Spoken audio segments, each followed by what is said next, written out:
Hello. Sorry, মধু খুঁজতে গিয়ে আপনাকে মধু ভেবে আমার মৌমাছিগুলো এখানে চলে আসছে। রিয়েলি?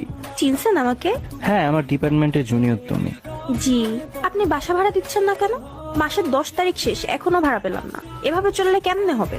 মানে কি, কিসের ভাড়া? আমি তো ভাড়াটিয়া না। এই যে আমার মনে এতদিন ধরে ফ্রি ফ্রি থাকতেছেন, এটার ভাড়া দিবে কে?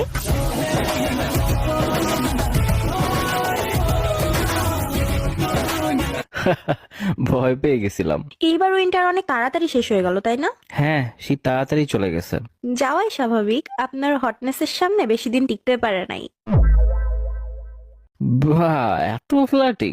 আপনার আব্বু তো ড্রাগ ডিলার, তাই না? আজীব! মানে কি, কি বলতে চাচ্ছেন? আরে জানেন না, উনি যে জিনিস বানাইছে নেশায় কাটতেছে না। হোয়াট? কি বানাইছে? আপনাকে।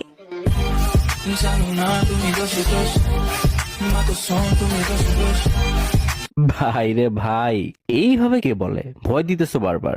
থাক, আমার কোলে এসে পড়েন, ভয় পায়েন না। বাচ্চা মেয়ে, পড়তে বসো। কোন ব্যাচে পড়ো তুমি? পড়ি তো আপনার প্রেমে। আপনার প্রেম? এটা আবার কোন ব্যাচ?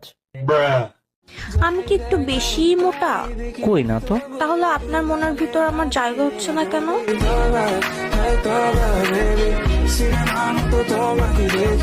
ওরে ফ্লার্টিং, এত পাকনা হইছো কিভাবে? আপনি রাজি না হলে পাকনা থেকে পচে যাবো যে। কি নাম তোমার? এস ড্যাশ মাইয়া। মাঝখানে কি হইছে? কমপ্লিট না কেন? Only you can complete me. तुमसे मिलके दिल का है जो हाल क्या कहें हो ও, আপনার স্টাডি প্ল্যান কি? এই তো বিয়ে করব, তারপর এমএ। বিয়েটা আমার সাথেই কইরেন, এরপর না হয় মা হওয়ার প্ল্যান করা যাবে।